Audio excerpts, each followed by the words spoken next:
Hello YouTube, Sam here from youtube.com/onlivegamer for the New Boston, and in this tutorial we're going to be working more on our favorites viewer for the tray. So before we get started, I just want to give full credit to the authors of Beginning Microsoft Visual Basic 2008 by Theron Willis and Brian Newsom. They created this app and I'm using it to teach you guys how to make it and some concepts with Visual Basic.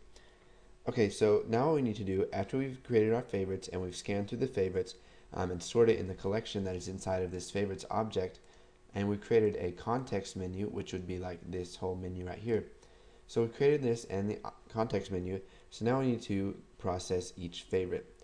So we can use a for each loop. So for each object web favorite as web favorite, and what we need to do is we need to type internet favorites dot web favorite, and then we're going to do in favorites dot favorites collection. So for each of the web favorite objects that are in the collection that is stored in this favorite class, what we want to do is we want to add those to the menu.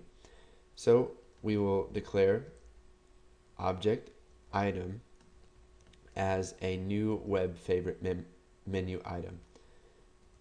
So this is going to create an item with the name, and it will allow us to click on that to open the URL. So for the constructor, we're going to use object web favorite because it takes a web favorite. So it's going to use our object web favorite that is in the list of our favorites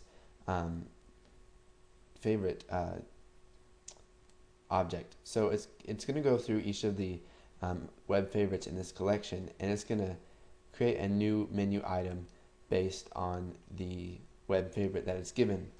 So what do we want to do with that menu item? Well, we want to add it to the context menu. So we'll do object menu items, or object menu dot menu items dot add, and we'll add object item.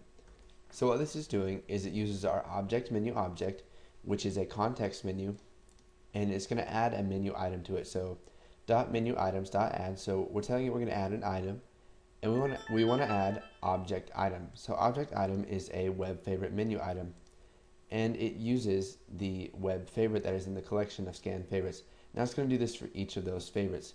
So each time it's going to add it with the new favorite, the new menu item based on each favorite in the list. So now what we need to do is we need to separate it from the exit. So we'll just type object menu dot menu items dot add, and when we add this right here, it's going to add a separator in between each of our favorites right here, and then there's nothing under it. So what we need to do is we need to add that. So we'll type object menu dot menu items dot add, and we want to create a new instance of our exit menu item. So instead of having to create a whole new object for exit menu item, even though we're only going to be using it once, we can just skip declaring it, and we can just create a new exit menu item inside the arguments of the menu items. Now, whenever we add a menu item to a context menu, we have to give it something that inherits from menu item, or else it will not work. So we'll come back to form1.vb, and underneath this we need to tell our tray icon to use this context menu, so that when it's right clicked it's going to use the menu. So we'll just say icon notify dot context menu is going to be equal to our object menu. And so let's create a boolean, and we'll call it boolean load called, and we'll set it equal to true right here. Now you can see we get an error because that's not declared yet. So we'll come up here and we'll just say private boolean load called as boolean, and we'll set it equal to false.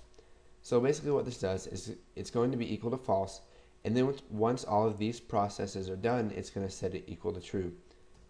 And then we'll just type me.hide. So it'll hide the form and it'll only show the icon. So we'll come down here to this form 1 visible change. And what we'll do is we'll only have it change to visible equal to false if all of this has already processed.